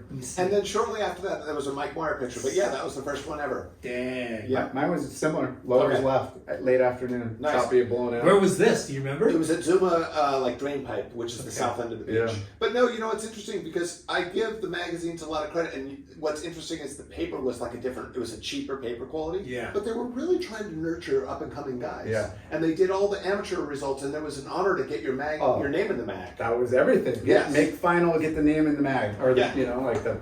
And then you'd carefully cut it out, and then you'd like put a ruler and take a red pen and underline your name, and you put it in your portfolio. Yeah. And you'd use that to get sponsors. Yeah. But no, I give them credit because I don't know. They were like giving props or attention to us younger guys on the rise, where they maybe really didn't have to. You know, it was a nice thing. Well, that was really cool having the Performers, but then also the Hot 100. Yes, that was a big deal. I never got into that. I think Jeff Novak was in that. I was kind of like on the outskirts. I was a little young and a little new to the scene, but I remember when going to the surf contest and everyone was talking about surfers doing this thing called the Hot 100. Are you in it? No, I'm not in it. God, I want to be in it. Yeah. And that was how it went. And I think Jarvis was in it. I remember seeing Yeah. Jarvis in Yeah. it. I remember seeing maybe Quack in it. yeah, Yeah. those were fun times. Yeah. How funny is it that you had to put together portfolios? I know. Yeah, I was just Like it was a photo album, right. right? Yes, Yeah, exactly. exactly. Like with the clear cellophane, whatever. Yes. And then it had a sticky back or stickiness to it. Then you put your photos. Yeah. And you clipped out the results in the back of the magazine. Yeah. For sure. Yeah. I mean, there was years where I highlighted all the QS events that I was doing. Like this is where I went this year. Like results next to them and stuff. Like it was this cheese ball, but it was like it's what you had. So, 19, you turned pro. Yeah. Okay. And how did you do it? And were you starting to get paid? No, so Quicksilver said they would buy me a round trip plane ticket to Australia, and then everything else I had to fend for myself. So I was like, I was doing the pizza delivery job. I was working as a busboy at Alice's restaurant on the Malibu Pier, which was torture because I'd be like bussing tables and looking straight out to the point and seeing waves. But I cobbled together some money and went to Australia. But I actually turned pro at an event before that at Oceanside. It was the Stubbies in 1985, which Brad Gerlach won. And it was kind of a great thing because I lost first round of the trials. It was like my debut. I remember being so nervous and I didn't even feel like myself riding the waves because it was like I just turned pro and I felt all this pressure. So I lost first round, but then I watched Brad, who was my peer, who we came up through all the events, surfed in the finals of the NSSA Nationals at Huntington Pier in 1982 together. Yes. And he won the event. And it was almost like, a Davy and Goliath moment of like, wow, this like, Brad and I still talk about it, like he kind of like it was him, not me, but he made it seem possible. It was like it was like, wow, have confidence, keep telling yourself the story that you're good enough because Brad just did it, and I probably beat Brad in the event at that point. Yeah. Like Brad, he went on he soared above me, but at that time we were like neck and neck coming up the ranks. Yeah, and that was your sparring partner in a way. Yeah, exactly. And it's like, wow, okay, if Brad can win an event, it's possible. So there was that. But I think about that whole time, and it was that was the thing you did. You really like it's so different to the way I live my life now because it was almost like I think of like having a giant ego could be useful in some places of life, but it can also be a terrible thing. But when you're a young guy, whether a young pro athlete, whether it's a boxer, whether it's a tennis player, I think you just filling yourself with this narrative of like I can beat them all, and it's like a Rocky Balboa inner voice that you try to cultivate and keep the self-doubt out of it because it serves in a lot of areas of life that doesn't serve you at all. Yeah. Marriages, I don't think it'll serve you, but if you're a competitive athlete to tell yourself that you're the baddest and the best. Yeah. It's what you do. Yeah. You know. Yeah, and having a, obviously a supporting cast that puts it in your ear, but I mean, exactly. We've seen it, right, throughout history of guys with lesser talent Yes. that fucking win events. Yeah. They win boxing matches. They so win confident and just because of that inner belief, and it's blind faith in themselves that go, hey, fuck you. Yeah. I'm gonna beat you. Yes. yeah, and it might be coming from a point of view from the athlete that like, I want to get in somebody's head. You might, coming from what your point of view is like, yeah, maybe that person you're competing against has the better talent or more accolades or better, results, but like, you can maybe throw them off their game by throwing out some freaking, some talk. It's gnarly sure. to see that happen too, because you're like, holy shit, like Tom Curran, right? Yeah. He had such a nonchalant way of winning all the time, right? And then you had somebody like Sonny Garcia, Yes. who got the talent to beat anybody, but he had that fucking Power for without talent for like just has anger and like determination that he can beat anybody at any time. Yeah, no, so true. I remember I was in Australia about 10 years ago, and I was interviewing Robin Bartholomew for something I was writing, and I had been reading a book about the Rumble in the Jungle called The Fight, and we started talking about Muhammad Ali, and I said, I was too young, but it seems to me like any athlete in that period would have been inspired by Muhammad Ali. He's like, I absolutely was. Like Bugs Muhammad, I was. There was that one famous picture of him. He's wearing like the Everlast robes, and I think he had boxing gloves on, or he was actually like doing this. Yeah. But it was this thing of like that, and I think for our generation, and certainly for Sonny Garcia, it was Mike Tyson, and it was like boxing was kind of good because it had the theater, it had the. There was like the trash talking stuff, and it was the leading up to a fight. It was like good for business for the guys to kind of be jousting a little bit verbally before they get in the ring. So it's an interesting thing. That was fun. I love that you brought that up. You'll see that a lot now. Yeah, Muhammad Ali and George Foreman. Yes, because George Foreman was supposed to win that fight. Yes, exactly. And the way I watched that documentary, right, and then the Africans got behind Muhammad Ali, and they were saying Ali Boombaye. That was like the chant, right? And that all that happened, and it fucking gave Muhammad Ali the edge. The edge. Yeah. Which that's such a fascinating. Outside of his unbelievable best of all time skill set, like his showmanship, Foreman, it could have been anybody. Yeah. At that particular time. For George sure. Foreman was like unbeatable. Dude. Yes. And George Foreman should have beat him. Yeah. But Muhammad Ali, for whatever reason, outsmarted, outfoxed, outboxed him at that time. No, there's a great. It's like me and him when we play ping pong. He's better than me, but I can beat him. If he irritates me enough, it gets in my head, and I'm just like, hey, whatever it takes sometimes, bro. Yeah. No, surf competition's interesting that way. Yeah. It's interesting right now, and I won't digress too far because I know we're kind of going through time. But for sure, we have. I think about this huge controversy around the recent contest at the surf ranch. Yeah. And in many ways, like the whole idea of the surf ranch for a competition was to get rid of surfing has always been so subjective and no two waves are the same, and it's really hard to judge, and it's based on this criterion that's kind of abstract. Yeah. Finally, we have a wave that's a carbon copy of one another to an extent. I mean, you could argue that, but for the most part, it's the same wave every time. Yeah. And one of the biggest controversies in judging that I've seen in a decade is over something that happened at the surf ranch. That's kind of ironic, in a way, It's super. Yeah. Again, that wave makes, without getting, again, we could talk an hour on that, but just it highlights any sort of error, any sort of it's board crazy. Or timing. I mean, it's so finicky, and that wave is so hard to surf. It's crazy because we all kind of asked for something like this, right? An even playing field. Yeah. And now that we have it, we kind of don't really want it. Yeah. Right? I know. And then when it's like so, I don't understand it. It's like so there. Yeah. And it's so fair and everybody watches the same thing. Yeah.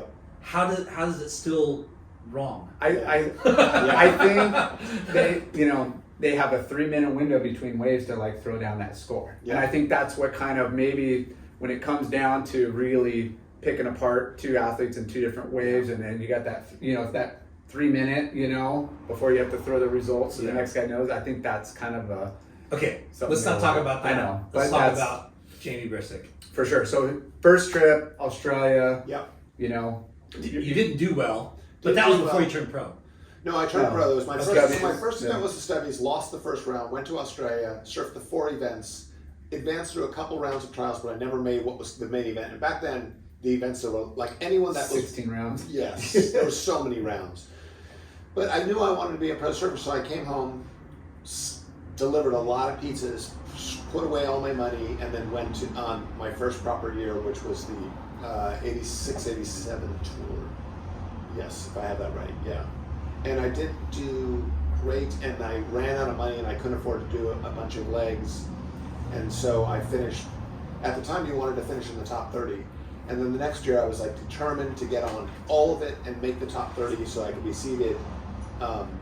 And I started off really well, and then sadly my brother died right early in the season. Oh. And that changed everything. And so I carried on. So my entire 5 years of being a pro surfer was almost like tucking away this thing, and it wasn't until I stopped, and this is sort of leaping ahead, but all my years on tour, I was like, I had this big wound inside of me that because I was a pro athlete and because I was like looking up to people like John McEnroe and Yvonne Lendl in the tennis world, or whatever, Tom Curran, Tom Carroll in the surf world, Martin Potter, my heroes, it was kind of like not addressing this thing inside of me that was The sadness of yeah, the past. yeah, the grieving. It was like I just sort of tucked it away and just like carried on. So that like first full year on tour, that happened, and then I had, I don't know, mediocre run in my 5 years. I mean, I got to ride a lot of great waves. I got to be peers and friends with all my surf heroes. Yeah. They were still on my wall at home, in my bedroom wall. There was like Tom Curran was like hanging above my bed, and he was like a guy I now got to like surf with and know. And there was almost, I would say like we all respected one another. Like I kind of made it. Win or lose, you got that camaraderie, like bonding. Yes. Like you're part of something bigger Yes. than you. Yeah. And I think that tour, even though you guys weren't making the money that some of those, later on, you still had as much fun, if not more. No, for sure. That's the thing I think about, and it may be me just rationalizing, but I think about sort of what the pro surfers of today have is like if the degree, the level, the 43 in the world that I was most of the years on tour. If I were that now, like there might have been enough money that would have been in making the top 44 or whatever. It would have been enough money to maybe set myself up a little. It was all hand to mouth. Like unless you were at the very, very top, it was all hand to mouth. You were just getting by. You never tucked anything away. But the flip side of it is like we had so much fun. We weren't kind of micromanaged by people, and there was a sense of like let's enjoy while we can, because it's like we've got this like endless summer ticket and it's going to end soon. But while we're on it, let's keep it going and have fun. And so surfers were really mischievous, Dude, Yeah. you guys, like, I could contest to that. we watched, Sarge's and fucking Sarge's scrapbook. Yeah, sure. And seeing, Behind the scenes, it was I have a photo of you, Gurr, and Novak. Yes, I know that picture. Yeah, you Sonny did Miller. you post? Yeah, I did. Yeah, you recently. posted it a while back, and I screenshot it. I'm like, fuck, man, like that was the era right there. Yeah. I think you were partying in Japan or something. We were in like that? Japan, and Sonny Miller, rest his soul, I love Sonny. He was living in North County, San Diego, and I think some of the people he was hanging out with were throwing disco nights. So before he went, and Sonny was smart because he was making films and he was photographing a lot, and he loved all of us pro surfers. Like we were all family. Yeah. And so before he went over, he went to like one of the thrift stores or Salvation Armies and just bought the most ridiculous clothes he could and stuffed it all into a suitcase How fun. and brought it over. And once we got into the round where people had gotten knocked out of the event, he went, let's all go and dress up in this stuff and have a raging night in Tokyo. So that's what that photo was from. So good. It's so fun. I mean, those are the best. Yeah, best times for sure. Yeah, no, it was really, really fun. You know, and you're getting to travel the world and see all these cool cultures all over the place. Yes. And like Lyndon said, yeah, winning and losing is part of the deal. But I mean, being exposed to all that, traveling and because fun. You guys fun. got to do, you were VIPs everywhere you went. Celebrities. Yeah. You got to hang with the coolest people. People Yeah. wanted to show you their town and show you a good time and Yeah. No, that was the really nice part. And it's so funny because we didn't have a lot of money and we were always, when I say we, most of us. I mean, Tom Kern, Tom Carroll, Potts, they were doing okay. But most anyone from ranked 20th in the world below were having to watch their money. Yeah. And we were all young enough and enough of a kind of extended family, and of course, competition was serious, but at the same time, we all looked after one another. And the cool thing was, most of the places, not most, but a good portion of the places I went, rather than stay in a hotel, someone that I met on tour would let me crash at their house, and we were young enough, we were still living at home. Yeah.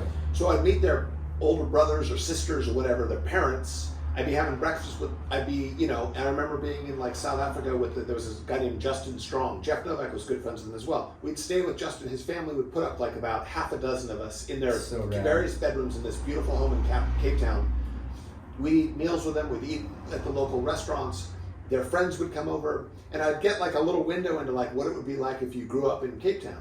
And then similarly, in Hawaii, I'd crash at Brock and Clark Little lived up Pupukea Heights, I'd crash on their floor.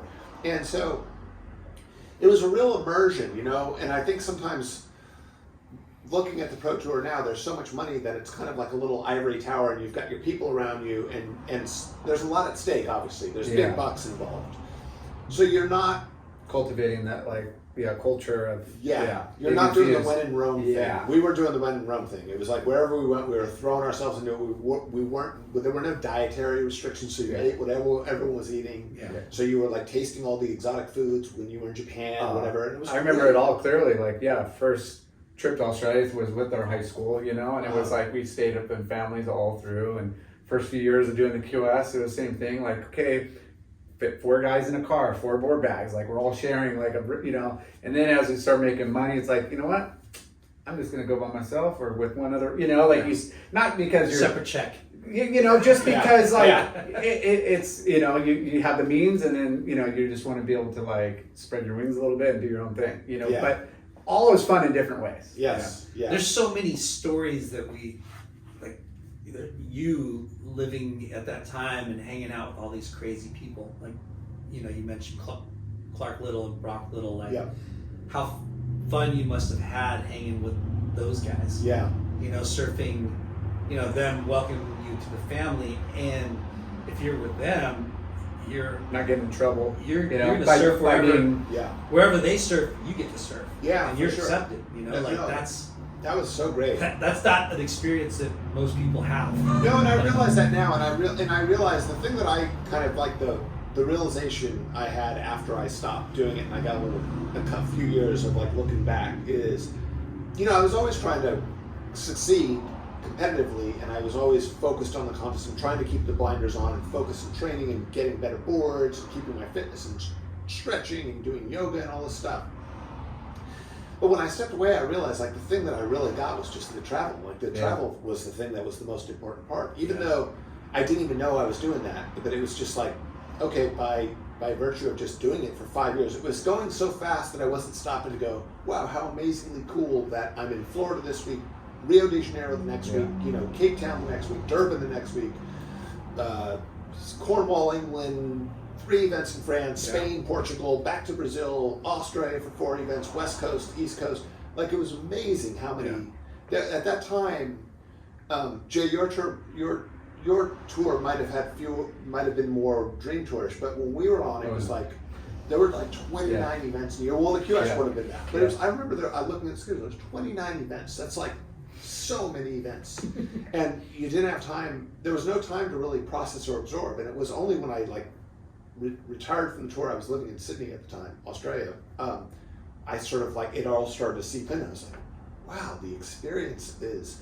I didn't even remember what whether I made it. At the time, all I was focusing on how I do in the event, and everything hinged upon like, I was trying to keep my sponsors. Yeah. Once I stepped away and all that pressure was off, I was like less concerned about my contest results, more about, God, I just went around the world for 5 years and I have friends everywhere. You know? And you didn't really get to experience that place because you're only there a week and it was all competitive mostly. And then you like left and you're like, man, next time you come back, you're like, I want to spend more time, checking out. But they more. definitely raged against the machine. Oh, definitely. And did more than what the tour guys do now. Yeah. Oh, for sure. Yeah. For sure. Yeah, I would be like, I want to come back to this spot without 200 of the best surfers in the world. Yeah. How do I get back here Exactly. without all these people? Yeah. Although it was those events are fun, like you're rock star. Like you mentioned earlier about like the Hollywood and celebrities and like the who's who, and they're like they go to the same club or the same spot all the time, and here you are like jet setting all over the world on pretty much no dollars, and probably having a bigger, better time. Yeah. Yeah. Partying. So, not to transition too soon, but how did you get into journalism? So, all I really wanted to do was be a great pro surfer, and I think my dad was a writer and also a publisher's representative, which basically he sold textbooks to college professors and heads of department in all the schools around Los Angeles. So I had like an academic household. My dad's dinner guests were heads of departments at CSUN, UCLA, USC, etc. So there was always that, and there was books everywhere, and my dad was always impressing upon me his thing was like, make sure you're feeding your mind. And I think, and I would be like, yeah, right, Dad, as you do, right? Yeah. But his thing was like, your athleticism is not going to stay with you forever. He had the bigger vision. For me, it was like, I don't even care. I don't even know if I'll live past 30. But like, I don't even care if I do. But all I want to do is win this contest. And he saw, which is what I see now, which is like those competitive years. It's just a little window of your life, and then you like, what are you going to do from there? So he was always telling me, he would give me kind of custom tailored books. Like he'd give me a novel set in France when I went to do the 3 weeks of 3 events in France. Oh, that's cool. And so he's always and he would always have a map out, and he'd be going, you're going here, you should go to this place, there's a great, museum you should see. So he's always trying, like, impressing and stressing the importance of being curious. Yeah. And so all I wanted to do was be a pro surfer, but I did read, and I did have a thing where... Journal? I did, exactly. Yeah. I had spiral notebooks. I'm sure that's what your dad said. Hey, make sure you journal. And no, he did. Yeah. He did. It was like, keep notes on what you're doing. And you could relate to this, Jay. It's like you do that thing. I mean, I remember I was a young guy and I was used to, and I had brothers, and it was always like, there was always a lot of voices around. But then suddenly I'd get on a plane and I'd go fly LAX to JFK, have like a stop over there, JFK to Heathrow, huge stop over there, Heathrow to Johannesburg to Cape Town. I'd be in the air traveling for 40 hours alone. And so during that time, I would have a book and I would just keep reading. And I didn't even know that I was really taking in stuff. But I had osmosis. Yes, exactly. and then I had notebooks and I started writing. So anyway, long story short, I was living in Sydney. I had a girlfriend in Sydney. I was based there the last 2 years I was on tour. 1991, there was a recession. Kelly Slater came to the fore. Quicksilver signed him for the most lucrative contract. And there were a number of us who sort of got cut in that period, and I was one of them. So I went back to Australia, and my friend Andrew Kidman was the editor of Waves magazine, and Trax was in the same building. And I ran into him in the surf one day, and he's like, "Hey, what are you doing?" I was like, "I'm off the tour. I'm done competing. I'm trying to figure out what I'm going to do with my life." And he's like, "Oh," and I go, "I'd love to write some stories for the mag. I've always been interested in writing." And I was almost just trying to hustle. And he's like, "Oh, well, I actually need an associate editor. Do you think you'd be interested in working at the surf magazine?" I was like, "Absolutely, I would." So within a few days, I had a job. Without like submitting any writings. Not like really. Just kind of who you are. It was I kind of backdoored my way in. Yeah. I was lucky, to be honest. I was going. I'm a son of a prominent English and literature journalist. Well, there was that. No, you were a great surfer. That was it. That's it. I was in the mag.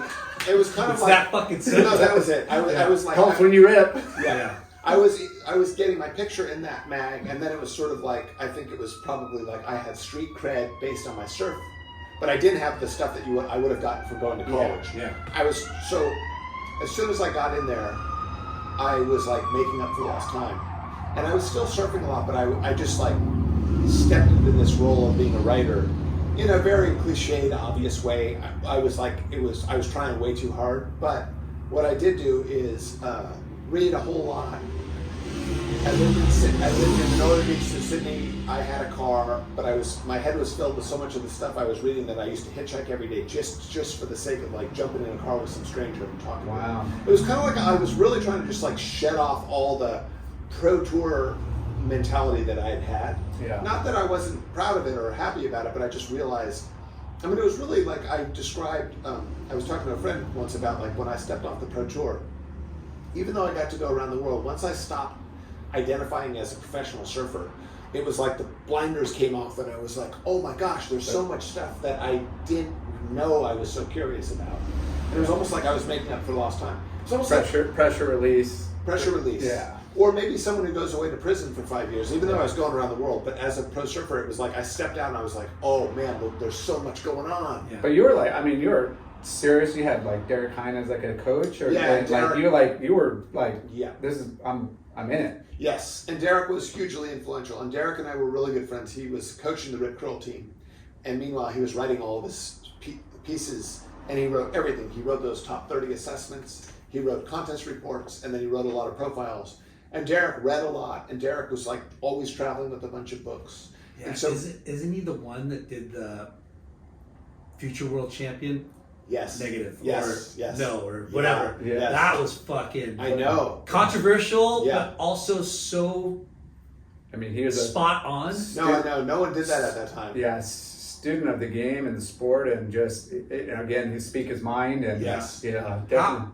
I was when you were talking about the blinders coming off and like, you know, you're getting off tour, were you scared of like where you were gonna land? Totally. Yeah. I mean, I started working in a surf shop, and to be totally honest, it broke my heart. And I think this is going back to that thing of like, when you're a pro athlete, I think you're telling yourself you're a badass. You're building your ego. You're full of self-importance. Yeah. It's kind of like, don't you know who I am? You Yeah. know, that's like that's how you are. And Jay's still that way. when I stepped off the tour, I needed money immediately because I had nothing saved, and I started working in a local surf shop. And I was behind the counter selling wax to moms for their kids that were going out of the grommet spot. And I was like, if this is my life, a week ago I was in Brazil signing autographs, and now I'm like Humbling, humility. It was so humbling. Yeah. And I remember thinking, like, if this is life after pro surfing, I don't even know if I want this. Like, I was like so depressed. Yeah. And then I'm always grateful to Andrew Kidman because he was the editor of Waves at that time, and we were friends. He was always curious about things, and I think I had more of this than I realized. But when I first met Andrew Kidman, it was on my very first trip to Australia, and he was writing a profile of Dave Perlmutter, who was one of the most interesting surfers of the period, in my opinion.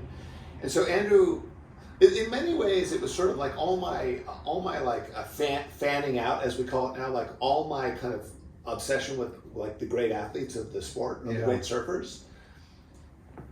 I was almost denying that because I was trying to tell myself I was a great surfer myself and trying to beat them. As soon as I like took off the hat of being a pro athlete, I got to fan out again and like be totally fascinated by these people and write about them and write profiles. And it was suddenly like, okay, you know what? I'm actually better not trying to like stand up and fight them, metaphorically speaking, but more like try to get in their head. Like I was more interested in the psychology of them than I was trying to.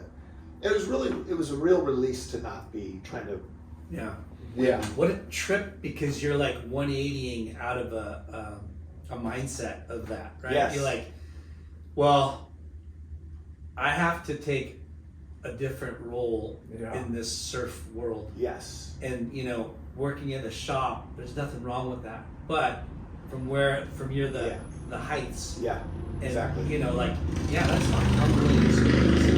If you put a jersey on in those cities and people are down there to watch, they you know, of course they're going to know Tom Kern and Tom Carroll and stuff. And then when you get down to the lower, you're there, you're a foreigner, you're still part of the freaking party. Big time. You know exactly. No, it's funny.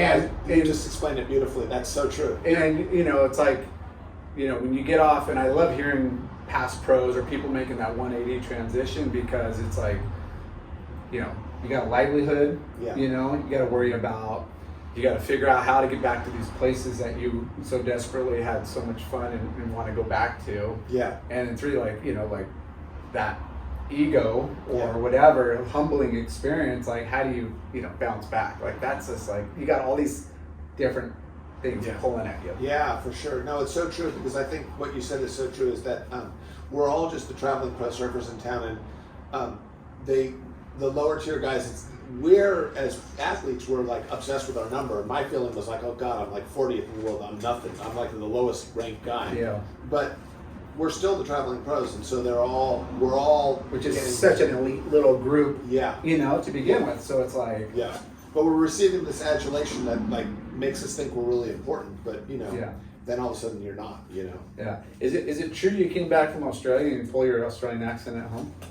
I probably did. Yeah, I probably. I heard you maybe here and there sling some Aussie I language in front probably- of girls. No, I probably would have, because much of my Australian thing was like a reinvention of myself. It was this thing where I think I got to just like run away from my past. Yeah.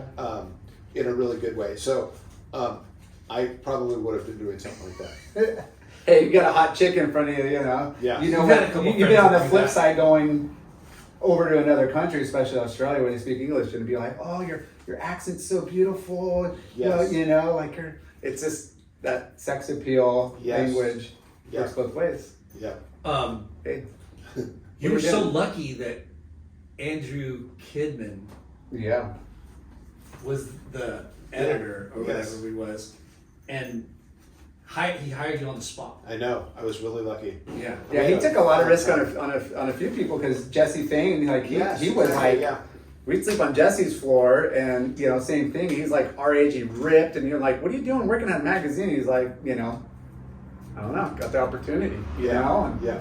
it's you know, people, you know, find their own paths and stuff in different times, but So yeah, it's cool that you guys had that opportunity at such a young age to. So he hires you, associate editor. Yeah. Was the pay like? Meager. Nothing at all. But I was used to living hand to mouth at that time and just kind of cobbling together a living. And then Way more than the surf shop. it was way more than the surf shop.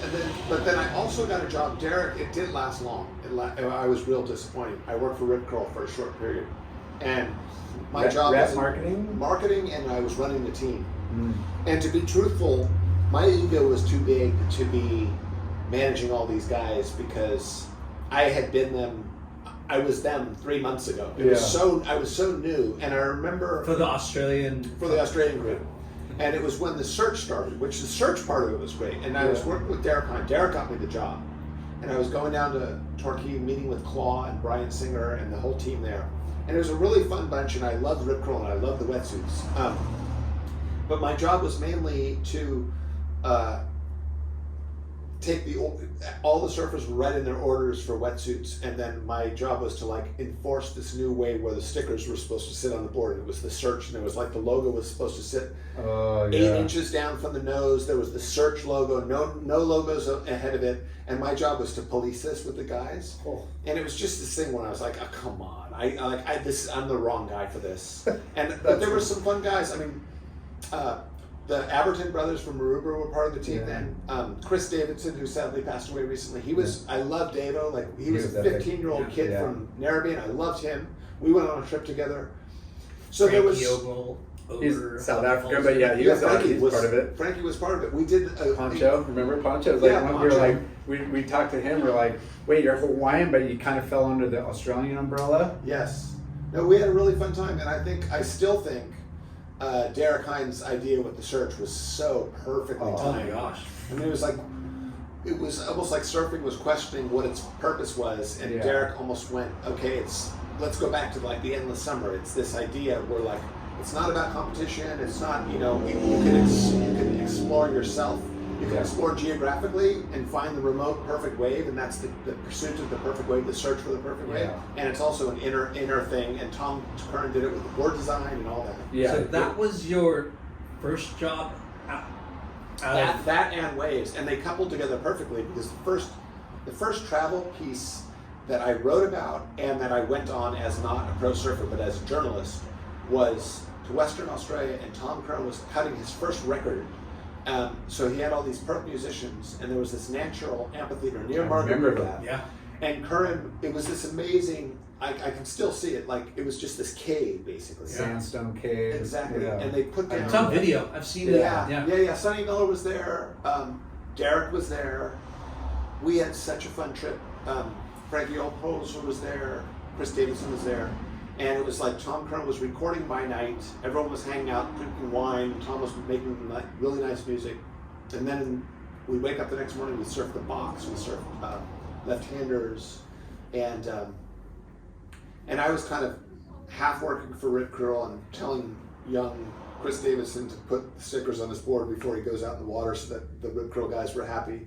And then I was partly making notes because I was writing a piece for both Surfer magazine and Waves. Oh, you're double dipping your duties, so yes. both U.S. mags and Australian mags. Yes, yeah, I was just trying to like hustle as best I could. And I got it, and I was still surfing good enough to where I was like in some of the videos that they made at that period. Yeah. So I was kind of really happy. And I had a brand new board from Wayne Lynch that I got that was just great. Can I ask you the feeling of having your professional surf photography photo in the mag and then having your article with your name like written? Like, what's the comparison? I smoked so much weed at that time. And so in my mind, it was, I think I was like very romantic and poetic in my mind. I thought, okay, I've been like drawing these lines across a wave on my board. Now I'm just drawing them with my pen across the page, you know? And the writing, I didn't write very well at this time. I was too influenced by. But that ego, that surfer ego, my name, I'm that, you know, like I'm sure it had that same kind of. Honestly, you're nailing it. I mean, I was used to being in the mag, and I think the thing that was so, and I say this with respect because there's nothing, we all make our way in the world, and I've been humbled many times since then, but going to work in a surf shop after being a pro guy who was in all those magazines and my pictures were on the walls of surf shops was heartbreaking. Yeah. It just felt like, man, like I've gone way backwards. And as soon as I saw my byline in the magazine, I was like, okay, here's something that has my thumbprint on it. Here's something that it's a part of my self-expression. And I think that's the one thing that's so amazing about pro surfing and competitive surfing is it's like, wow, what I learned quickly is when I got more serious into writing, I was like, okay, I love the self-expression of writing, but I sit in a chair when I do it. I didn't realize how fortunate I was as a pro surfer to get to express myself like dance in the water on a wave. Yeah. And built into all that was like all this great health. Like we were so naturally healthy. We were in the sunshine. We were physically fit. Best non-workout ever. Yes. Yeah. And so it felt like writing at that time was like, this is the next best thing to being a pro surfer. Like I get to express myself. The words feel like mine.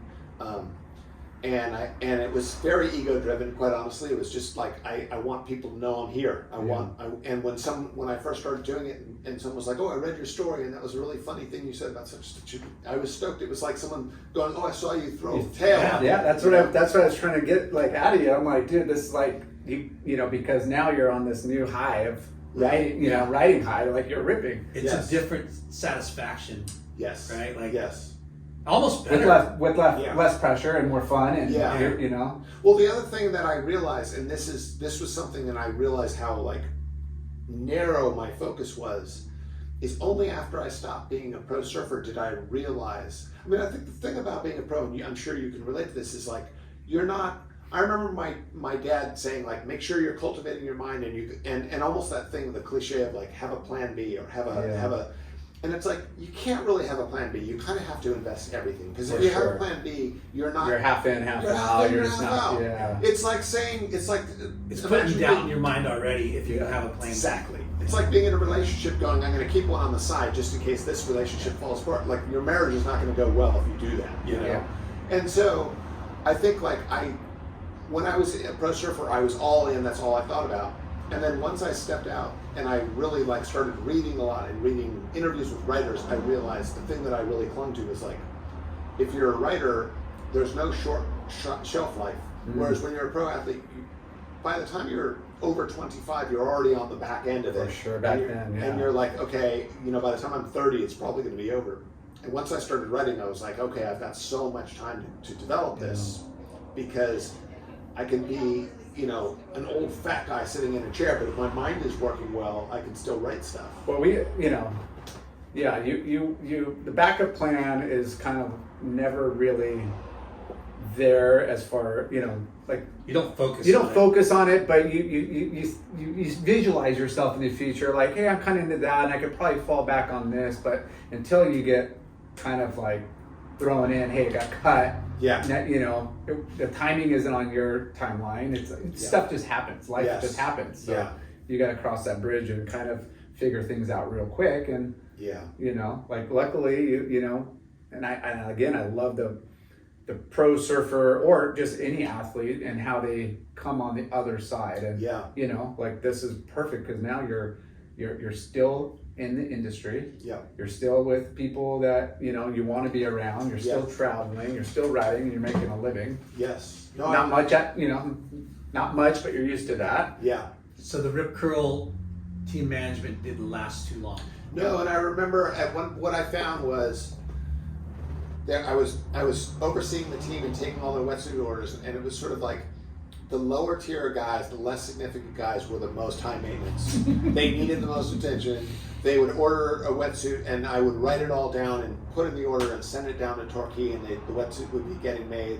And then they'd call the next day and they'd go, "Remember how I said I wanted red sleeves? I kind of want blue sleeves." And it was like this thing of like, "Oh man, this is humiliating me in a Yeah. way where I'm afraid." I surf better than you, and you're barking orders at me. That was it. My yeah. ego was too big, and I take full responsibility. And I remember I lasted a couple months, and I remember talking to Claw, who was so cool, and I just said, "I just don't think this is the job for me." Yeah. And that was good because it gave me all this impetus to really start writing more. And I ended up spending a year living in Sydney, and then at that time, this was 1991, 92. Surf media started blowing up. Volcom was new. Yeah. Surf, Skate, Snow all hung together. Transworld Publication, which did Transworld Skateboarding and Snowboarding, did Warp Magazine, which was surf, skate, snow music. Yeah. There had been a magazine that Surfer published called Beach Culture that was fantastic. That was a lot of peripheral things around beach stuff. And then the Surfer's Journal was brand new. Yeah, and industry is blowing up, and Yeah. people have money to spend, and Yes. people are like, dude, if these magazines are successful, it's making, you know, just layers It's a on trip layers. because like Yeah.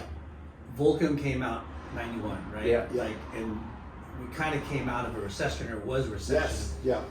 But surfing at that time and action sports at that time was starting to really like blossom. Yes. And Kelly, you know, was coming on the scene, the black and white thing. Yeah. I mean, all those things were happening, and more, I guess, attention to our culture, our industry. It was kind of the second birth of the industry in respect of like when Billabong and, you know, Quicksilver and, you know, all those you know, Hank and OP, like all those heritage brands were still killing it. But then the younger surfers were kind of the new group, and all the 90s brands that popped up. There's a ton of them. It's a trip. Like, my observation is, you know, we as an industry always want to be mainstream so we can profit, right? Yeah. And Endless Summer, Beach Blanket Bingo, you know, Gidget, all those things help mainstream it all, right? Yeah. And then for whatever reason, you know, Hollywood stopped paying attention. Yeah. And then, like what you're talking about, right, that specific time, 91, 90, 92, Kelly, Yeah. Baywatch, Yes. like, you know, even Endless Summer 2, maybe? Yeah, it was right around the Pretty Pat close. O'Connell, Yeah. Yeah. Yeah. So, like, that, what you said, the rebirth of the industry, like, Yeah. that was what's happening. For sure. More magazines, on more that media. level, but also the level of like people starting brands, Yeah. that VHS and the, you know, the video Yes. recorder, and then Taylor Still and the whole movie, you know, so there was so much going on. Yeah. No, You that was know? an exciting time. Yeah. And it was really interesting. It was an exciting time in print media, and I was starting to pay attention to that because there were just a lot of new magazines popping up. David Carson, he was the art director, graphic designer of Transworld Skate, I believe, first. Then he came on at Surfer, and he gave Surfer that really new look. And that was right when Mavericks came on the scene. And the surf mags looked really different. And then David Carson started a magazine called Raygun, which was a music magazine based in LA. And I moved So I was like, I was living in Sydney. I was really excited to be new to journalism. I couldn't get enough of it. I was meeting writers. I was meeting people that I never really hung out with because I was just a surfer. And I was like, okay, there's a whole world out there that I've like been not allowing myself to dive into, but now I am. And I came back to LA to visit my family. And my brother was living in Venice. I was in Venice. And there was just this thriving culture. There was like a coffee house culture, which is so strange to say, to even think of that. Like you think of that in Paris or something. Yeah. But there was this like coffee house culture where there were poetry readings and there was like, you know, open mic nights and people like playing music. Totally remember that era. Yeah. A couple of our friends opened up Natali. Remember Natali Coffee? Yep. And they would do like comedy night, like Yeah. you know, open mic musicians, like Yeah, it was very DIY. I think like the Seattle grunge scene influenced it as well. And it was this sort of thing like you could go into your garage and you could make anything you want and it's possible.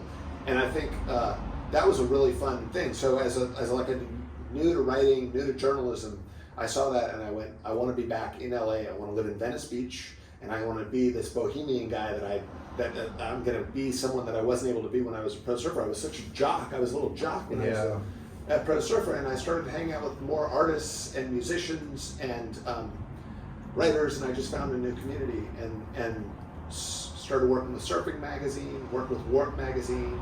And no, that was a thriving, fun time. Yeah, it's interesting, like, you know, surfing, like, you know, when we were talking about earlier, like the 60s, 70s, all, you know, just black and mellow and style and groovy, and then, you know, that competitive in early 80s all the way to the, you know, 90s was just like that pinnacle, like the jock, the athlete, you know, corporate, you know, this, and in the 90s it kind of was a melting pot of, you know, going back, the search was, you know, rebirth, and then like the free surfer was, you know, now, you know, getting more coverage and the guys in the, you know, winning contests, and, you know, there was this, another. The surf contest thing was getting bigger and bigger, but the jock surfer, but there's a because there's so much attention on and money the culture and industry, more personalities were getting put into the mix. Yeah, we talk about the subcultures of surfing. Yeah, and now that you have all these different like subcultures that are all, you know, giving to the industry. Yeah. Fuck, man, like, you know, the Search made him a free surfer. Yeah. Like he was the epitome of pro surfing. Yeah. Amateur, pro, and then the Search like gave him that like, holy crap, he's like, he could have gone 2, 3, 4 more titles easily within that, with, you know, that, you know, what was the last one? 87, 88, and then he took a couple years off, came back. Yeah. 90. Yeah, I think so. And that was like, I think the most wins on a tour for the champ. I think he won like 7 or 8 events. Yeah. Crazy. Yeah, but it was interesting because I think what I was going through in my little world, Tom was having a version of that with the Search, which was like he was unshackled from competition and he didn't have to try to surf to the judges' criterion. He didn't have to ride the stock thruster designs. Yeah. And he started playing. He had the Tommy Peterson fish that he was riding in big Indonesian waves. And I saw, dude, at sunset, he's paddling out on a 5'2" like fish. Yeah. And it's freaking, what are you doing, dude? But, you know, I think in some ways he was, it was almost a thing of, it's so ironic. Oh, that's, sorry.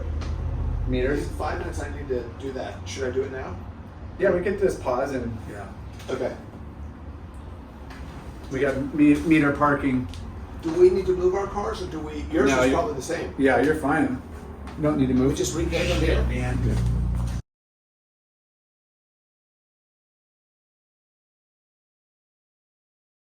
All right. We're back on. Are we? Yeah. Okay. Let's just kind of do a quick. Okay. I thought you guys were going to do the parking. It's fine. We're only on 15 minutes. We're just. Yeah. Okay. Is that cool? Okay. Yeah, as long as we don't get tickets. All right. We should be okay, yeah. Yeah. Anyways, our meters ran up. We're gonna wrap this up in a few minutes and do a take 2. Sure. That'd be awesome. No, I think this is fun. Yeah, because I think we're just scratching the surface. I think we're in the 90s, and yeah, I think we got a lot more to digest and talk about because we need to take our time with your story. Like, there's prolific, iconic I'm not gonna say you're iconic, but you're a prolific personality Thanks. in surf culture. For sure. You've And- seen and heard and documented on your own, you know. Yeah. Have contributed so much, and you still thank you. are. Thank you. You know, which is amazing.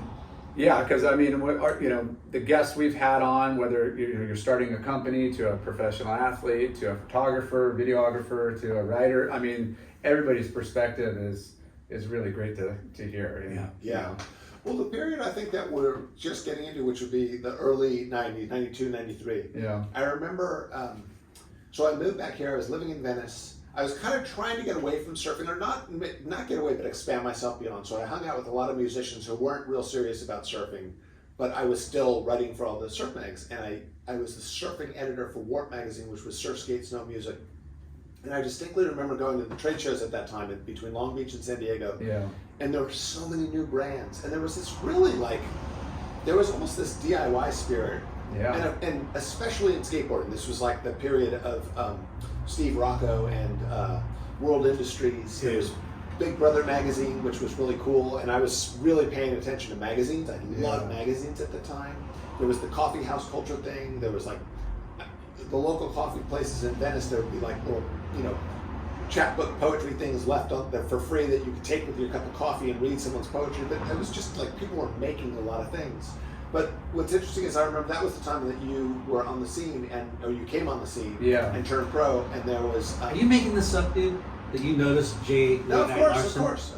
You saw a lot of my photos come across this. No, I pay close attention to this stuff, but it was the momentum generation. I think we think of it as the momentum generation, and I think what was really how I remember it. Because in many ways, your momentum generation was my walking papers for my pro career. And there was almost a way in which we stomped our tails and came off the top. And you were part of a generation where the reverse came in, and there was like a more nimble quality of coming up to the top and spinning your tail and really flowing with it. And I remember that was almost like a thing where it was almost like a language that you spoke or something.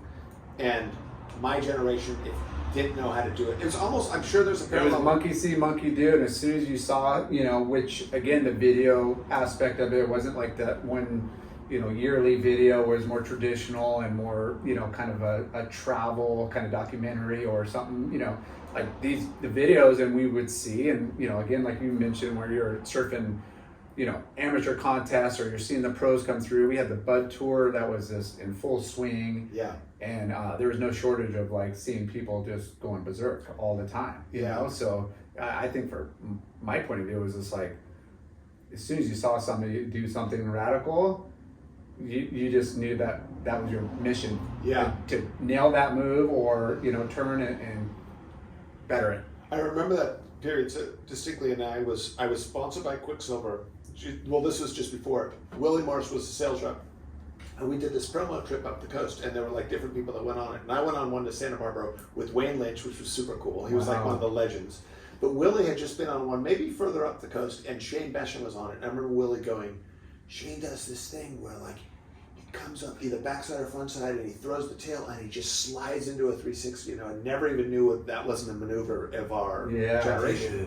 And it was complete opposite of the traditional. I don't think we've ever thought or talked with anybody that, you know what I mean? Yeah. That has that oh shit, the new generation. Yeah. So the next generation. Yes. We talk about milestones, and this is anybody that surfs has these, milestones, first, trim in the green, blue face of the wave, out of the white water, first cutback, top turn or whatever, first barrel, first duck dive, all that. I remember distinctly Southside shore break. I did my first reverse. Wow. So cool. and I did it in one. And I did it my whole life. I don't think I've ever done one. And it was on accident. Yeah. And I did it on a board I hated. But it for whatever reason it worked. And I did it in front of D-Baugh, Jeff Deffenbaugh, and I think he was like, "What? Did you pull that?" Because he was duck diving. I'm all, "Yeah," and I was just like, "Yes," So but cool. But that was just because you saw other guys doing it. It was like every section that came, you're Yeah. like you weren't stopping until you got one down. Yeah, that was an amazing period for Yeah. high performance surfing, and I think Taylor Steele clearly was very instrumental because he was so prolific, popping out all those films, Yeah. and there was such a large cast of characters.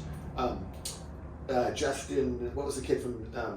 Poston? Justin Yes, Poston? he was so good. I Dude, mean, there were so many great love that guy. styles. Yeah. There was so much good surfing at that time. It's funny because I'd stepped away, and I was just in awe. I was getting so inspired by.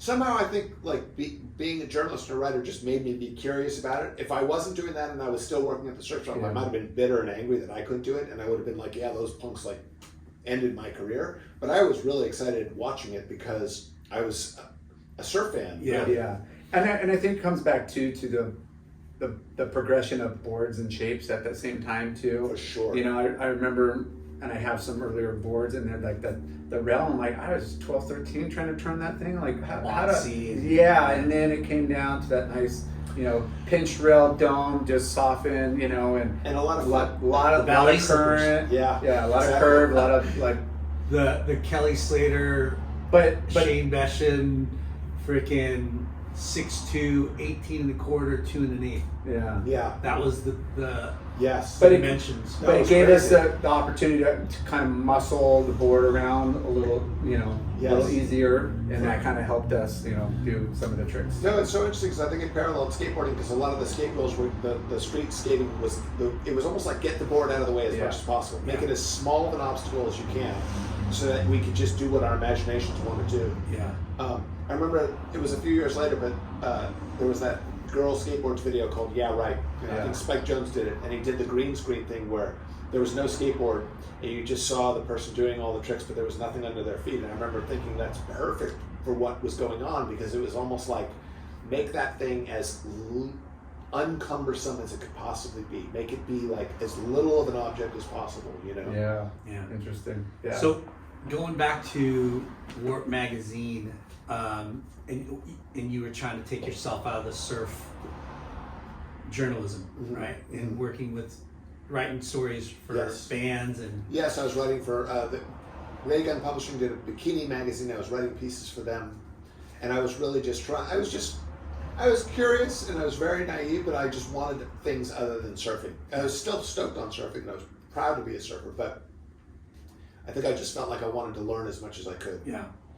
Yeah, I think you got to kind of get out of your comfort zone and Yeah. start writing about other things. They're probably kind of, And I think because you are a worldly person, right? You got to travel the world and Yeah. experience so many other cultures and, experiences, and your dad instilled that in you. Yeah. Like, yeah, I mean, how boring would it be to talk about surfing all the fucking time? Yeah, that's it. You know? That was it. No, and I say that. I say no matter this- how much you love it. Yeah. Well, no, here's the thing. I say this respectfully, but like I remember getting assignments to write about the hot young 19-year-old kid, and I would go, drive to wherever they were, and I would like spend an afternoon going to dinner, and with my notepad and my tape recorder, recording everything, and then driving home and like hanging on their every word, and realizing they're really not saying anything that interesting. And I say this, I'm not be disrespecting, but when your job is to surf as best as you can, and you're in the middle of your career, your job is not to articulate it; it's to do it. And I realized, like, the surf mags are primary, with the exception of the Surfer's Journal, who I started writing for a lot more at that time. They're focused on these high-performance surfers who have the least amount to say, and rightly so, because they're still in their careers. The Surfer's Journal was interesting to me because there was a lot of older dudes who had more perspective, and they were maybe past their surfing prime, but they'd lived lives, and they learned the storytelling. They were interesting to talk to because they had perspective and life experience. Yeah. And so that was, I had this realization, like I'm working for peanuts and I'm learning nothing from these people, and I get to hang out with surfers and I get to go surfing, and I'll drive down and spend an afternoon with someone in San Diego and get a surfing at Black's that evening before I drive home. So that's kind of cool. But when I'm sitting at my desk and listening to the interview, like I want to learn something new. I don't want to just regurgitate what I've done my entire life. Yeah. And these guys that I'm writing about are just they're like the new version of what I was at that time, and I want to move into new things, and I want to interview someone older than me that's going to share something new, and I'm going to be like, oh, I never thought about that, you know. Yeah, and that's probably the hard, balance of business where you got to have those top athletes and you got to have stories about them, but it's just not, to sell the mag. Hey, sponsors are happy. We got the article on the X, Y, and Z athletes, and the formula is kind of set for you. Yeah. But you're not getting much out of it. Yes. So who did you start interviewing? Like what kind of bands and artists and? I did a memorable trip from that period is I convinced Bikini Magazine to get me to the Cannabis Cup in Amsterdam at the time. This was pre. You need an assistant?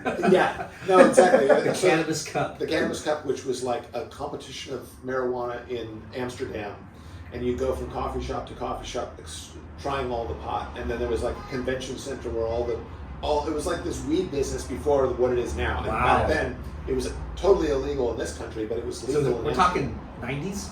This would have been 93, 94, 95. Jeez. So there was that. I was friends with Sandow Burke, who was a painter, a visual artist who lived at the time, he lived in Hollywood.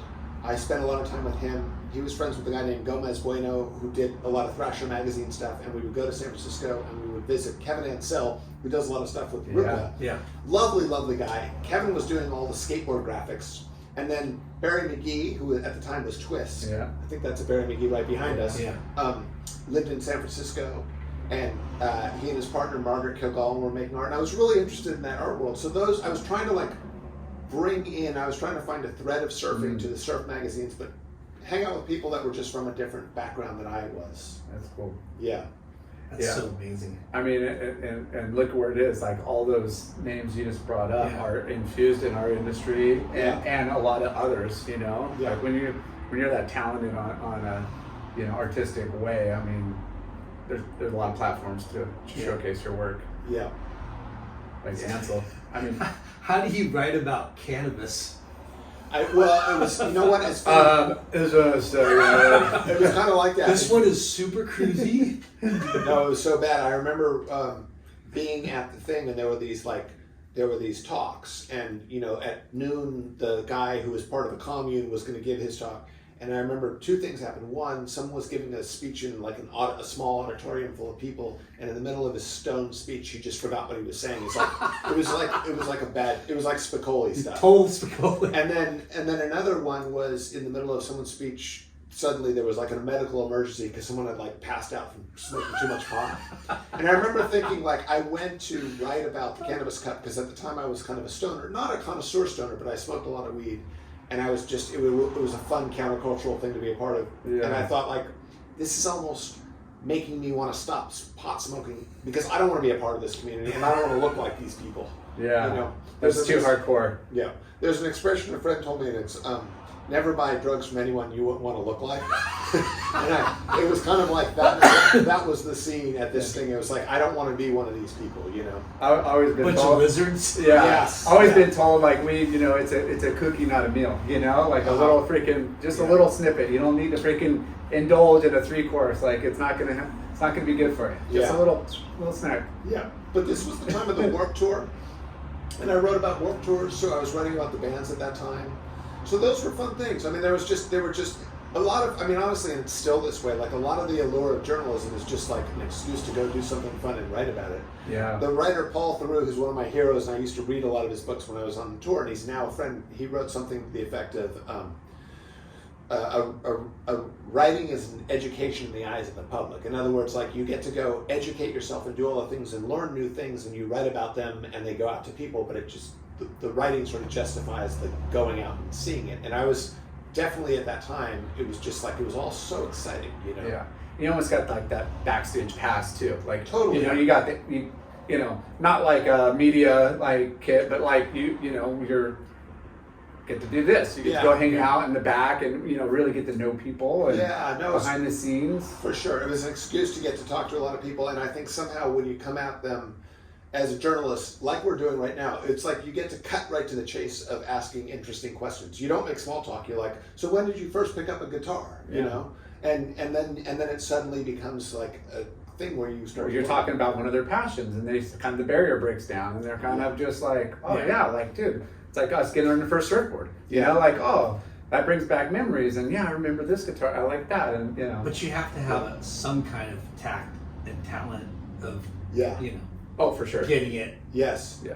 For sure. Getting people at ease and you know. No, but you learn it, and I'm sure you guys the same with doing what you do, like doing this right now. Like there's just a way of making someone feel comfortable, and then they're like almost oversharing. You know, you just and I remember when I was first doing a lot of journalism and doing interviews and profiles, and when someone would say to me, "God, I've never told anyone this before," I would always be like, in my mind, I'd be like, "I'm doing a good job. Like, they feel comfortable. They're opening up to me." You know. Yeah. And I mean that's a good way to end right there. Opening up. Yeah. Yes. So for those of you out in the audience that's going to listen to this is episode 1 with Jaime Brisick.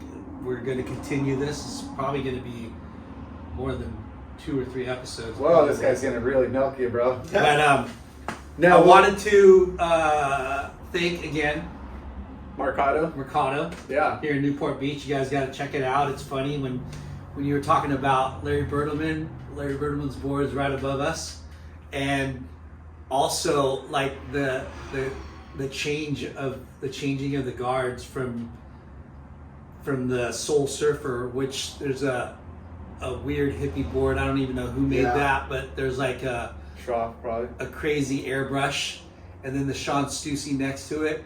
And then maybe even Quack's board with the polka dot. Mm-hmm. Yeah. You know, that could be Quack's board right there. Yeah. But yeah, you guys who out there in the late night with Chalky world, you got to come check out. Yeah. And if you're Mercado. in Southern California or North Shore Hawaii, check out Bonsai Bowls. Got to do our sponsor plugs. Yeah, this is for you, Jamie. Thank you. If you're Shade hungry. Sunscreen. Thanks, By the way, Strider. there's one in Huntington. Okay. Yeah. And then there's one actually in Newport. Oh, I so appreciate it. Yeah. Thank you. And our buddy Strider.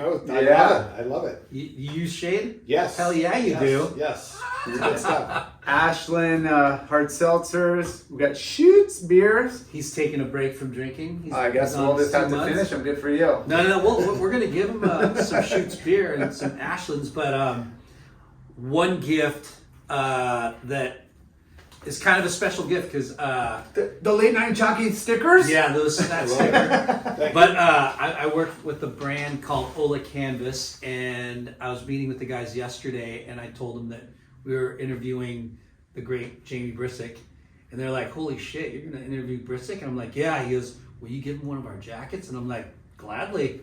So Thank you so from much. Eric and Andrew. That's just to get you back again. I love it. Thank you so much. Hey, there's some killer pants to go with that too. This is beautiful. So the next time you're I'll on, we'll get you come some back for the pants. pants. I love it. Well, yeah. Thanks for your time, and Yeah. we'll see you soon. Yeah, thank you guys. It was really fun. Cool. Awesome. Thank Cool. you. Peace. Yeah. Okay. You. Thanks. Dude.